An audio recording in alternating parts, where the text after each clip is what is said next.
নমস্কার।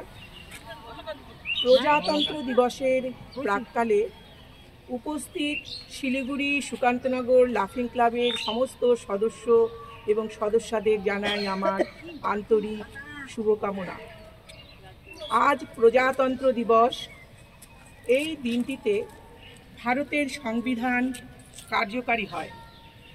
ভারতের সংবিধান ভারতীয় প্রজাতন্ত্রের সর্বোচ্চ আইন। এই সংবিধানে ভারতীয় নাগরিকদের কর্তব্য নির্ধারণের মাধ্যমে দেশের মৌলিক রাজনৈতিক আদর্শের রূপরেখাটি নির্দিষ্ট করা হয়েছে।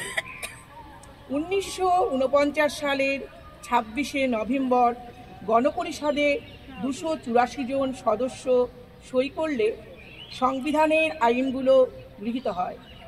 পরে এই দিনটি জাতীয় আইন দিবস হিসাবে পরিচিতি লাভ করে। এরও পরে 1950 সালের 26শে জানুয়ারি থেকে ভারতের সংবিধান জোরদারভাবে কার্যকারী হয়। আমাদের দেশের সংবিধান রচনা করেছিলেন ডক্টর বি.আর. আম্বেদকর। আমাদের সংবিধান আমাদের গণতন্ত্রের ভিত্তি। এটি আমাদের সাম্য, ন্যায় বিচার এবং স্বাধীনতার অধিকার প্রদান করে।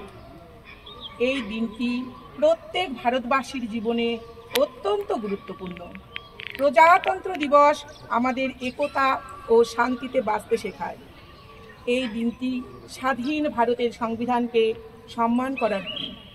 প্রজাতন্ত্র দিবস সারা ভারতবর্ষে অত্যন্ত গৌরব ও উদ্দীপনার সাথে পালিত হয়। এই বিশেষ দিনে সারা ভারতে কুচকাওয়াজ হয় এবং পতাকা উত্তোলন হয়, বর্ণাঢ্য অনুষ্ঠানের আয়োজন করা হয়। এই অনুষ্ঠানে দেশের বিভিন্ন ধর্মের মানুষ ঐক্যবদ্ধ হয়ে সংস্কৃতি প্রদর্শন করেন। এই দিন নয়াদিল্লিতে ইন্ডিয়া গেটে ভারতের রাষ্ট্রপতি জাতীয় পতাকা উত্তোলন করেন। বিভিন্ন বিদেশের অতিথি অভ্যাগতরা প্রজাতন্ত্র দিবসের প্রধান অতিথি হিসেবে আমন্ত্রিত হয়ে থাকেন। আমাদের দেশ প্রযুক্তিগত দিক থেকে অনেক উন্নত হয়েছে, কিন্তু আমাদের দেশ এখনও অনেক সমস্যায় রয়েছে। আমাদের দেশকে আরও ভালো করে গড়ে তুলতে সকলকে একসাথে কাজ করতে হবে। এই শুভ দিনে আসুন আমরা সকলে স্বাধীনতা সংগ্রামীদের স্মরণ করি, যারা দেশের জন্য তাদের জীবন উৎসর্গ করেছিলেন।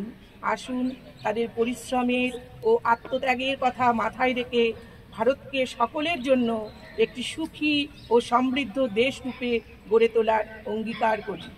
জয় ভারত, জয় হিন্দ। নমস্কার।